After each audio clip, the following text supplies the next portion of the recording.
अस्सलाम वालेकुम स्टूडेंट्स। आज जो है वो हम नाइन्थ क्लास के मैथमेटिक्स की जो है वो एक्सरसाइज वन चैप्टर नंबर 1 का एक्सरसाइज 1.5 इसके दो क्वेश्चन रिमेनिंग रह चुके हुए थे, वो हम करेंगे क्वेश्चन नंबर 5 और क्वेश्चन नंबर 6। ठीक है, क्वेश्चन नंबर 5 के भी दो पार्ट्स हैं, क्वेश्चन नंबर 6 के भी दो पार्ट्स हैं। जो है वो इनमें से दोनों में से एक एक पार्ट मैं करवाऊंगा और एक एक पार्ट इंशाल्लाह जो है वो आप लोग करेंगे। क्वेश्चन नंबर 5 कहता है determine whether the given matrices are multiplicative inverse of each other. मतलब कहता है बताएं, चेक करेंगे ये जो दिए गए हुए दो मैट्रिक्स दिए हुए मैट्रिसेस हैं क्या एक दूसरे के मल्टीप्लिकेटिव इनवर्स हैं या नहीं है। हमने जो है वो 1.5 एक्सरसाइज में क्वेश्चन नंबर 4 किया, उधर से हमने ये पता चला कि जब भी एक मैट्रिक्स को उसके जो है वो इनवर्स के साथ मल्टीप्लाई किया जाता है तो आंसर आइडेंटिटी मैट्रिक्स आता है। तो इसका मतलब अगर हमने ये चेक करना है कि नीचे दिए गए वाले जो मैट्रिसेस हैं दोनों एक दूसरे के मल्टीप्लिकेटिव इनवर्स हैं या नहीं है, तो हम उन्हें मल्टीप्लाई करेंगे। अगर उनका आंसर जो है वो आ जाता है आइडेंटिटी मैट्रिक्स तो इट्स मीन वो मल्टीप्लिकेटिव इनवर्स हैं। अगर उनका आंसर आइडेंटिटी मैट्रिक्स नहीं आता तो वो मल्टीप्लिकेटिव इनवर्स नहीं है। तो लेट्स चेक, देखते हैं जी क्या बनता है इधर।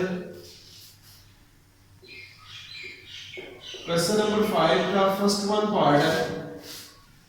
क्वेश्चन नंबर 5 का फर्स्ट वन पार्ट, इसमें क्या दिया हुआ है 3 5 4 7 and 7 minus 5 minus 4 3 7 minus 5 minus 4 और 3। इसको सिंप्लीफाई करने का वही अभी आपको बताया है कि हम इन्हें क्या करेंगे, मल्टीप्लाई कर देंगे चेक करने के लिए। तो हम इन्हें मल्टीप्लाई करते हैं। इधर हमारे पास क्या आ गया 3 5 4 7 मल्टीप्लाई बाय 7 minus 5 minus 4 3। बिल्कुल सेम मल्टीप्लिकेशन, रो और कॉलम की रो और कॉलम को मल्टीप्लाई किया जाता है। तो रो जब कॉलम से मल्टीप्लाई होगी, रो में फर्स्ट रो में क्या एंट्रीज है 3 5, फर्स्ट कॉलम में क्या एंट्रीज हैं 4 7 minus 4।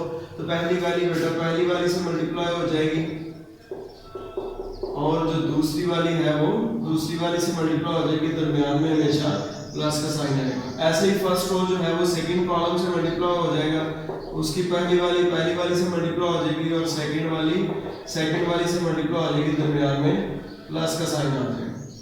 इधर भी सेम आप वही काम करेंगे। सेकंड रो को दोनों कॉलम से मल्टीप्लाई करेंगे। 4 मल्टीप्लाई बाय 7 आ गया प्लस 7 मल्टीप्लाई बाय -4 आ गया। 4 मल्टीप्लाई बाय -5 आ गया प्लस 7 मल्टीप्लाई बाय 3 आ गया। अगर आप ये देखें तो ये आपके पास क्या आता है 21 plus minus -5 4 20 -5 3 15 plus 5 3 15 7 4 28 plus minus 7 4 28 -5 4 -20 plus 7 3 21। आप ये देख रहे हैं कि जब मैंने पिछला क्वेश्चन को 4 किया था तब मैंने मल्टीप्लिकेशन वाला ये स्टेप नहीं था किया, डायरेक्ट कर दिया। अब बेटा जब है सिर्फ मल्टीप्लिकेशन करनी है तो फिर आप डायरेक्ट नहीं करेंगे, कोशिश करें उसको सारे के सारे प्रॉपर जो है प्रॉपर स्टेप्स उसे एग्जामिनर को दिखाएं। अगर आप मल्टीप्लिकेशन के अलावा कोई क्वेश्चन कर रहे हैं उसमें मल्टीप्लिकेशन आ गई है तो वो भी तब आप डायरेक्ट मल्टीप्लिकेशन करें कि जब आपके पास अपने में पूरा कॉन्फिडेंस हो कि मैं जो मल्टीप्लिकेशन कर रहा हूँ वो बिल्कुल एक्यूरेट होगी, कहीं पे भी गलती की गुंजाइश नहीं होगी। मैं तो यही कहूंगा कि आप ये स्टेप जो है वो ना छोड़ा करें। ये आपके पास क्या आ गया 21 में से 20 माइनस किया 1, ये 0, ये भी 0 और ये 21 में से 20 माइनस किया तो ये 1 which is आइडेंटिटी मैट्रिक्स। तो अगर इसका आंसर आइडेंटिटी मैट्रिक्स आ गया तो ये क्या है, yes given matrices are multiplicative inverse of each other. इधर आप लिख देते हैं yes given matrices are multiplicative inverse of each other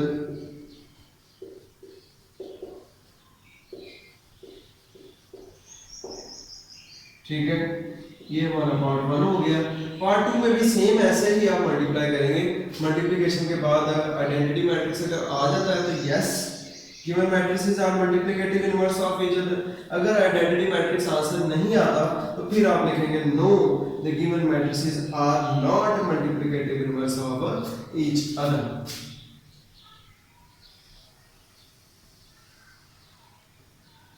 अब हम क्वेश्चन नंबर 6 करेंगे। क्वेश्चन नंबर 6 में जो है वो वैल्यूज दी हुई हैं ए, बी और डी की। ए की वैल्यू क्या दी गई है 4 0 -1 2। ए की वैल्यू दी हुई है 4 0 -1 2। बी की वैल्यू क्या दी हुई है, बी की वैल्यू -4 -2 1 -1 -4 -2 1 -1। एंड डी की वैल्यू क्या दी हुई है, डी की वैल्यू दी हुई है 3 1 -2 2। 3 1 -2 और ये 2। वैल्यूज रिपीट करके चेक कर लें। 4 0 -1 2 वैल्यूज लाजमी चेक कर लीजिए करिएगा, क्योंकि जो है वो अगर वैल्यूज गलत तो सारा क्वेश्चन ही गलत, एंड पे जाके आपको पता चलेगा वैल्यूज जो है वो गलत है। तो इसलिए आप ये पहले ही चेक कर लिया करें कि वैल्यूज तो एक्यूरेट है ना, तो मेथड तो बाद की बात है। -4 -2 1 -1, हाँ जी वैल्यूज जो है वो बिल्कुल एक्यूरेट है। अब हम इसका पार्ट नंबर 1 जो है वो देखते हैं। पार्ट नंबर 1 में वो क्या कहता है, A B whole inverse is equal to B inverse A inverse. Solution जी, दो साइड्स हैं, हम लेफ्ट हैंड साइड को अलग से सॉल्व कर लेते हैं, राइट हैंड साइड को जो है वो अलग से सॉल्व कर लेते हैं। लेफ्ट हैंड साइड ली, लेफ्ट हैंड साइड हमारे पास क्या है, ए बी होल इनवर्स। अब हमें पता है कि ए बी होल इनवर्स है। ए बी होल इनवर्स का अगर हम फार्मूला लिखते हैं हम, तो फार्मूला क्या आएगा, ए बी होल इनवर्स का फार्मूला क्या होगा, एडजॉइंट ओवर डिटर्मिनेंट। एडजॉइंट किसका, ए बी का होल इनवर्स है तो ए बी का ही एडजॉइंट होगा, और ऑब्वियसली डिटर्मिनेंट भी ए बी का आएगा, लेकिन वो 0 नहीं आना चाहिए। ये आपके पास एक वही नंबर आए आगे, ठीक है। अब सबसे पहले हम इसकी रिक्वायरमेंट्स पूरी करते हैं। हमें रिक्वायरमेंट्स में ए बी चाहिए, ए बी का प्रोडक्ट चाहिए, ए बी मल्टीप्लाई हुआ चाहिए, तो हम भी बिल्कुल वैसे ही करेंगे। सबसे पहले हम ए बी कैलकुलेट करते हैं। ऑब्वियसली आपको पता है पहले ब्रैकेट सॉल्व होती है, हम डायरेक्ट एडजॉइंट नहीं ले सकते ए और बी का। हम क्या करेंगे, पहले ब्रैकेट सॉल्व करेंगे, मतलब पहले इसे मल्टीप्लाई करेंगे, मल्टीप्लाई करने के बाद फिर उसका एडजॉइंट या फिर बाद में उसका डिटर्मिनेंट लेंगे। तो हम पहले जो है वो ए बी कैलकुलेट कर लेते हैं। ए की जगह ए की वैल्यू आ गई 4 0 -1 2, बी की जगह बी की वैल्यू आ गई -4 -2 1 -1। तो इसे अगर आप देखें, आप करें इसे 4 -4 -16 0 1 0, 4 -2 -8 0 1 -0। ऐसे ही सेकंड रो को दोनों से मल्टीप्लाई करेंगे, आपके पास क्या आएगा 4 और 2 1 2। इधर आप करें -1 2 +2 2 -1 -2, तो ये हमारे पास क्या बन जाता है -16 -8 और ये 6 और ये क्या आ गया आपके पास 0, ठीक है। ये हमारे पास ए बी आ चुका हुआ है। अब हम रिक्वायरमेंट्स की तरफ देखते हैं। हमें ए बी का डिटर्मिनेंट भी चाहिए और ए बी का एडजॉइंट भी चाहिए। पहले हम ए बी का डिटर्मिनेंट लेते हैं, -16 -8 6 और ये 0। -16 डिटर्मिनेंट लेने लगे हैं, क्रॉस में मल्टीप्लाई होगा, -16 मल्टीप्लाई बाय 0 -6 मल्टीप्लाई बाय -8। तो ये आपके पास क्या आ गया 0 प्लस 6 8 48, ये हमारे पास क्या आ गया 48। डिटर्मिनेंट 0 नहीं आया, इसका मतलब क्या हुआ कि ए बी का होल इनवर्स जो है वो एग्जिस्ट करता है, ठीक है। एग्जिस्ट अगर करता है तो हम फर्दर चलते हैं। फर्दर हम क्या देखेंगे, फर्दर हम यही करते हैं कि अब हमने डिटर्मिनेंट कैलकुलेट कर ली है, डिटर्मिनेंट कैलकुलेट कर लिया, रिक्वायरमेंट्स पूरी करने के लिए हम जो है वो एडजॉइंट कैलकुलेट करेंगे। Adjoint of A B, adjoint of A B, A B की जगह बेटा ए बी की वैल्यू पुट करते हैं, इधर क्या आ गया एडजॉइंट ए बी की जगह ए बी की वैल्यू -16, क्या आई थी ए बी की वैल्यू -16 -8 6 और ये 0। बड़े अच्छे से आप बेहतर जानते हैं एडजॉइंट कैसे लिया जाता है, डायगोनल्स की प्लेस चेंज, एंटी डायगोनल्स के साइन चेंज। ये माइनस का 8 क्या हो गया प्लस का 8, ये प्लस का 6 क्या हो गया माइनस का 6। ये आपके पास एडजॉइंट ऑफ ए बी भी आ गया।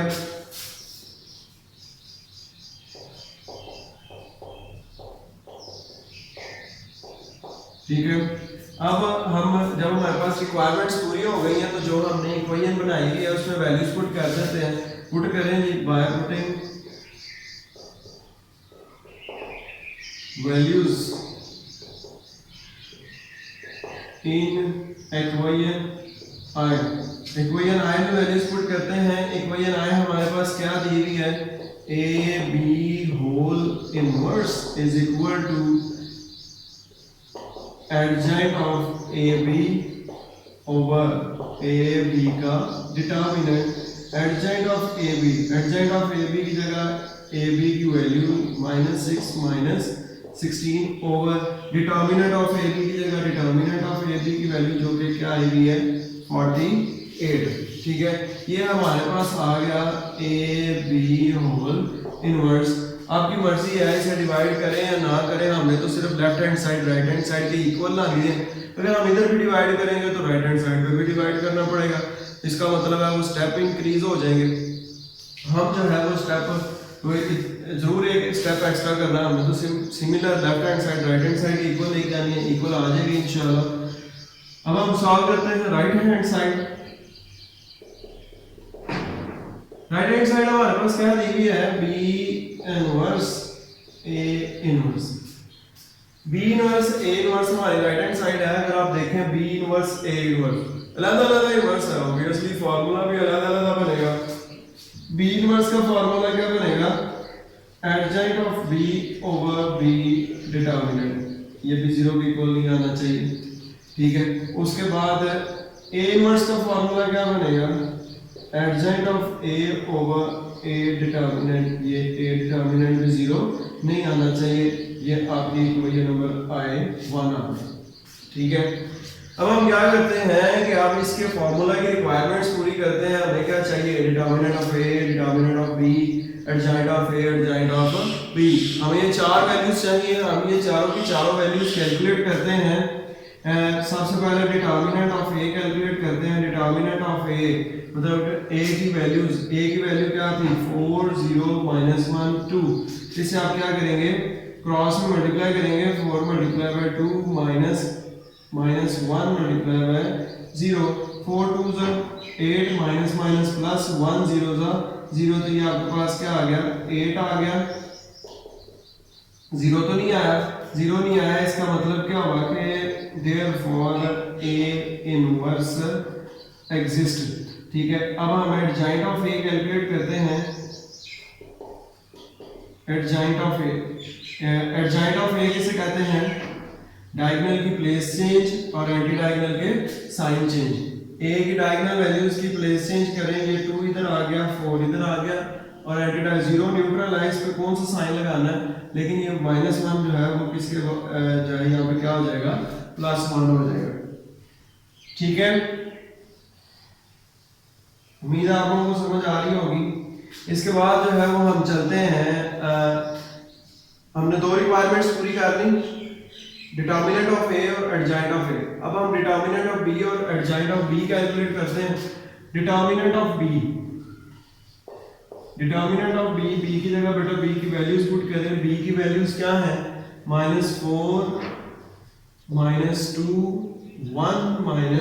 1 करें जी, इसे क्रॉस में मल्टीप्लाई करें। -4 मल्टीप्लाई बाय -1 1 मल्टीप्लाई बाय -2, दरमियान में कौन सा साइन आएगा माइनस का। 4 1 4 plus 2 1s are 2 which is equal to 6। ये हमारे पास डिटर्मिनेंट आ गया, जीरो तो नहीं आया, जीरो नहीं आया, इसका मतलब बी इनवर्स जो है वो एग्जिस्ट करता है। ठीक है, अब हमने बी इनवर्स एग्जिस्ट करता है तो एडजॉइंट ऑफ बी कैलकुलेट करते हैं। Adjoint of B, adjoint of B भी बिल्कुल वैसे ही, बी की डायगोनल की वैल्यूज चेंज, प्लेस चेंज, -1 उधर चला गया, -4 इधर आ गया, एंटी डायगोनल के साइन चेंज, -2 +2 में चेंज हो गया, 1 जो है वो -1 में चेंज हो गया। ठीक है, अब हम क्या करते हैं, as you know very well, जब भी सारी रिक्वायरमेंट्स पूरी हो जाए तो हमेशा फार्मूला में वैल्यूज पुट कर दी जाती हैं। इधर आप क्या करेंगे, आप bye putting values in equation I1 में वैल्यूज पुट करते हैं। इक्वेशन I1 क्या थी, B inverse A inverse is equal to adjoint of B over B determinant और adjoint of A over A determinant.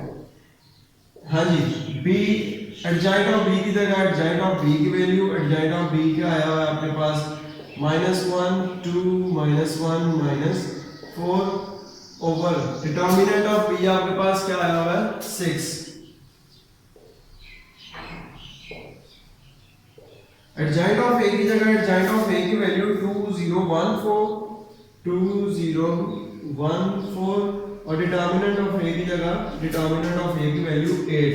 आप लोगों को बड़े अच्छे से पता है, जब भी दो फ्रैक्शनल वैल्यूज मल्टीप्लाई हो रही हो तो न्यूमरेटर से मल्टीप्लाई हो जाता है, डिनोमिनेटर से मल्टीप्लाई हो जाता है। हम भी ऐसे मल्टीप्लिकेशन कर लेते हैं, रो को कॉलम से मल्टीप्लाई किया, -1 2 -2 2 1 +2, -1 0 0 2 4 +8, -1 2 -2 -4 1 -4 -1 0 0 -4 4 -16 ओवर 6 8 48। तो ये आपके पास क्या आ गया, यहाँ पे 0 यहाँ पे 8 सेम साइन है, ऐड हो गए -6, यहाँ पे 0 में से 16 माइनस किया तो -16 ओवर 48। ये हमारे पास क्या आया है, B इनवर्स A इनवर्स। ठीक है, अगर हम देखें तो AB होल इनवर्स क्या था, 0 8 -6 -16 ओवर 48, 0 8 -6 -16 ओवर 48। अगर आप देखें तो लेफ्ट हैंड साइड जो है वो राइट हैंड साइड के इक्वल आ चुकी हुई है। आप इधर नीचे मेंशन कर दें कि हमने प्रूव कर लिया है, हेंस प्रूव्ड। क्या हमने प्रूव किया कि AB होल इनवर्स जो है वो इज इक्वल है B इनवर्स A इनवर्स के। ठीक है बेटा, ये आप लोगों की एक्सरसाइज 1.5 कंप्लीट हो चुकी हुई है। That's all for the today's lecture. उम्मीद है आप लोगों को समझ आई होगी। अगर फिर भी आप लोगों को कहीं भी कोई मसला होता है आप कमेंट कर सकते हैं। हाँ, तो अगर आप लोगों को इससे फ़ायदा हो रहा है तो अपने दोस्तों तक इसको आगे फर्दर जो है वो इस चैनल के लिंक को शेयर करें। उम्मीद है कि आप लोगों को समझ आई होगी। शुक्रिया। ओके, अल्लाह हाफ़िज़।